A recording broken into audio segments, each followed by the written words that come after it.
Hola, bienvenidas y bienvenidos a la segunda parte del módulo 5 del curso de Textos Digitales y Plagio 2021. El día de hoy vamos a ver ya en específico qué es el plagio y algunos de los tipos de plagio, ¿no? Entonces, ya habíamos hablado en la anterior clase de qué es el plagio y que tenemos algunas acciones que básicamente tal vez nosotros no conozcamos, pero que al final son plagio, ¿no? La verdad es que la importancia académica de conocer esto es que debemos de dejar estas prácticas para nosotros comenzar a crear nuestros propios textos y nuestros propios escritos que después le puedan servir a otras personas para sustentar y justificar algunas teorías o algunos procesos que estén pasando, ¿no? Además, nos va a ayudar mucho para nosotros comenzar a escribir de una forma correcta y que en un futuro nuestros trabajos puedan ser aceptados por toda la academia, por alguna organización o en algún trabajo que lo necesitemos, ¿no? Entonces, pues vamos a hablar de los tipos de plagio, ¿no? Entonces, estos tipos de plagio, aquí tenemos el copy-paste, que la verdad es que es el que todos los profesores siempre están diciendo, de Wikipedia, etcétera, ¿no? Entonces, vamos a presentar los tipos de plagio y cómo podemos evitarlos en las siguientes clases, ¿no? El primer plagio, bueno, tipo de plagio es el consciente o inconsciente, ¿no? La principal causa es por el desconocimiento, básicamente, que tenemos acerca del plagio, ¿no?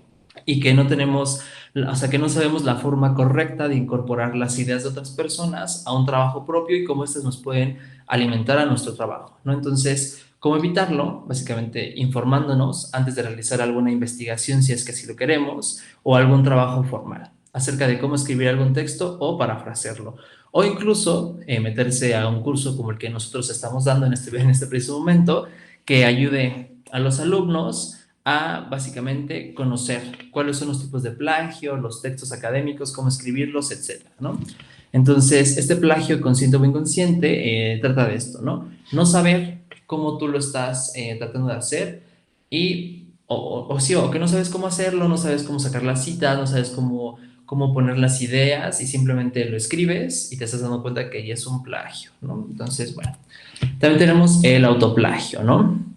Que es la reproducción por parte de un autor de texto e ideas, datos u otro material proveniente de otro trabajo no original. Aquí está, pues, básicamente si pues no lo van a entender, ¿no? Pero básicamente el autoplagio es que tú puedas agarrar las ideas de otra persona y aquí ya justamente decir, una, que son tuyas, o incluso también se le denomina autoplagio porque puedes confundir la originalidad de este trabajo conforme a los propios textos que tú ya has escrito, ¿no? Básicamente tú solo te puedes citar a ti mismo, pero no porque tú hayas escrito ya los textos significa que puedas agarrar y decir, ah, pues yo dije esto en este texto, en este eje anterior, que no sé qué, ah, pues simplemente lo vuelvo a poner. No, es que eso no funciona así, ¿no? Sino que también te tienes que citar a ti mismo o en algún trabajo en el que ya hayas participado y no porque tú seas el dueño de la palabra significa que tienes o sea, sí, o sea, que puedes hacer básicamente lo que tú quieras, ¿no? O sea, tienes que tener en cuenta que todo este tipo de citas, etcétera, no son solo de ayuda para ti mismo, sino que también para las demás personas cuando ven el trabajo y que sepan que este mismo autor se está citando a sí mismo y a otras personas. Y a esto básicamente se refiere a intentar confundir con la originalidad del trabajo, ¿no? Y también básicamente pues que te robes las ideas a los demás, de esta misma forma, ¿no? Aquí es un poquito diferente, ya que este es el plagio de ideas, pero acá es básicamente como texto, etcétera. Pero aquí el plagio de ideas es ya cosas específicas como hipótesis, reflexiones, conclusiones o argumentaciones ya desarrolladas por otro autor, ¿no? Entonces no puedes llegar y decir en un trabajo que tú hiciste la ley de la gravedad, ¿no? Entonces, esto ya sería un plagio de una idea ya concreta porque ya tiene su reflexión, su hipótesis, conclusión o argumentos. Pero no, este tipo de plagio no significa que debes de tener, como por ejemplo, las cinco, ¿no? O son cuatro. Que tenga la reflexión, hipótesis, conclusión, argumentación.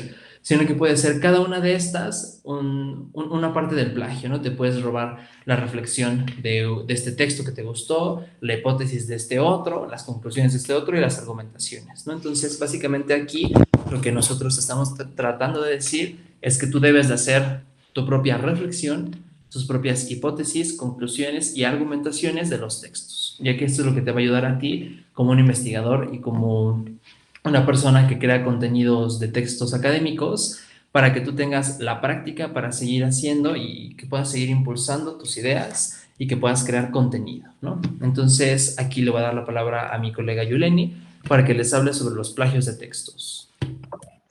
Pues bueno, en los plagios de textos no nada más es hablar de un plagio, ¿no? Existen varios, que es, por ejemplo, el plagio literal, que este se produce cuando el estudiante copia un texto o una frase de una fuente y lo usa tal cual en su trabajo, como lo mencionábamos en las clases anteriores, en la clase anterior, de que a veces nosotros o ha pasado que las personas copian todo el texto sin, o sea, sin cambiarle o parafrasearlo, ¿no? Que debería de ser así. Entonces, para evitarlo existen dos formas, ¿no? Que una es poner entre comillas la frase o texto copiado y citar la fuente en la que se ha extraído. El ejemplo lo dimos anteriormente.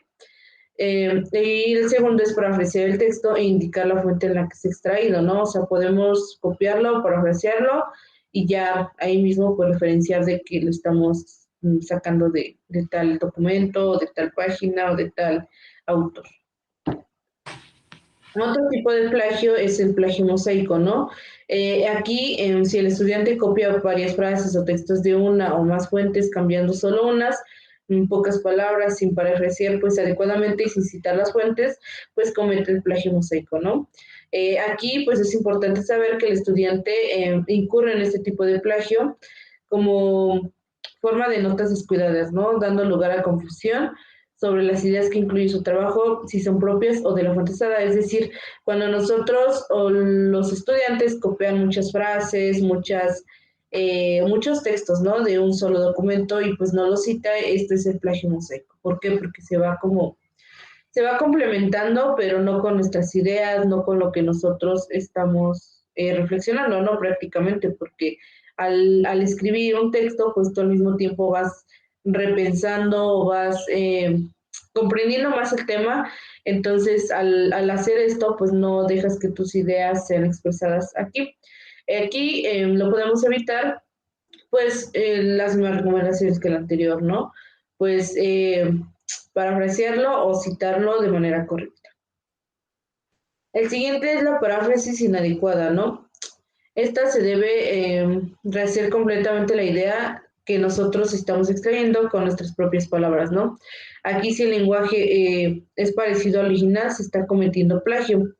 Es decir, a veces nosotros solamente cambiamos las palabras o los estudiantes cambian las palabras por sinónimos, ¿no? Que es prácticamente lo mismo en un texto. Entonces, aquí incluso si tú citas esta fuente, pero el parafraseado no es el adecuado, pues estás cometiendo plagio.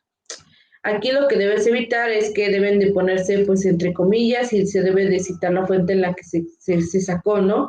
Y también como se ha explicado para el caso del plagio literal, pues nosotros debemos de argumentar, ¿no? También, o sea, no nada más se trata de parafrasear y ya, o sea, tampoco, ¿por qué? Porque existen también una forma, ¿no? El otro es la paráfrasis, el parafraseado no citado, es cuando usamos nuestras propias palabras para describir las ideas de otro. Estas ideas siguen perteneciendo a este autor, ¿por qué? Porque pues nosotros nos estamos refiriendo a él, ¿no? O sea, es decir, cuando nosotros no copiamos el texto, pero nos estamos refiriendo como eso, ¿no? De tal de, pues, no sé, ¿no? Eh, Sampiere dice que no sé qué, pero ya con nuestras propias palabras, pero nosotros no estamos como contemplando que estamos cometiendo plagio, ¿no? Porque al final de cuentas estamos copiando prácticamente la idea de un autor o simplemente no ponemos al autor, ¿no? Entonces, por tanto, pues no es suficiente solo con parafrasear el texto de forma responsable, sino que también debe de citarse la fuente en la que se extrae, ¿no? Así sea una idea, un texto que a lo mejor no lo copiamos y lo pegamos, simplemente nosotros decimos, pues esto va a estar bien, o esta idea me parece y yo la voy a parafrasear en el texto. O sea, prácticamente lo estás copiando. Y el siguiente, pues es el entrecomillado no citado, ¿no? Este es cuando utilizamos material de otros autores y lo entrecomillamos en nuestros trabajos, ¿no? Entonces estamos dejando claro que hemos extraído esas ideas pues de alguna fuente, pero quedan como como al aire, ¿no? De y quién lo hizo y quién lo dijo o no sé, ¿no? En qué año está. Entonces eso también es plagio, pero este tipo de material no es producto de nuestro pensamiento, entonces hay que ser conscientes en que detrás de esta idea pues hubo alguien, ¿no? Entonces también hay que dar crédito a un autor proporcionando una cita al documento original, ¿no?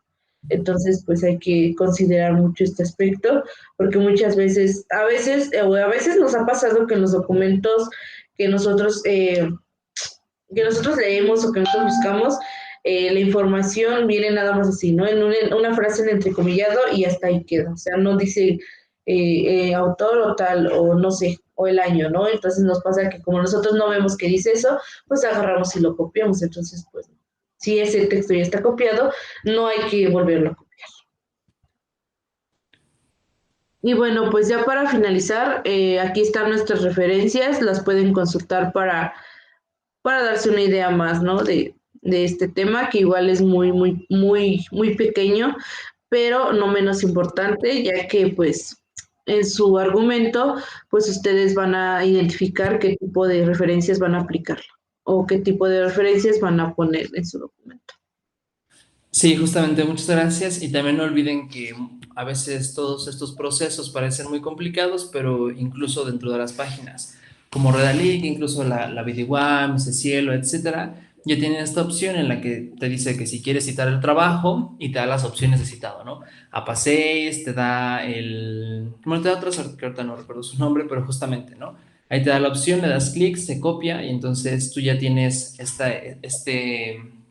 esta forma en la que no tienes que ir más allá de escribirlas, que también estaría bien para la práctica, sino que también puedes copiarlas y pegarlas y ya no tener que preocuparte por si le hiciste bien o si le hiciste mal, ¿no? Entonces, la verdad es que es una de las partes importantes de por qué las tecnologías nos han ayudado a crear los textos digitales, ¿no? Entonces, no olviden que deben de contestar la guía número 5, que ya es muy importante, y a partir de hoy ya deben de comenzar a trabajar bueno, con la creación de su argumento de ensayo académico, ¿no? La verdad es que esperemos que les vaya muy bien y ya queremos con muchas ansias leer sus trabajos finales. Muchas gracias. Gracias, hasta luego.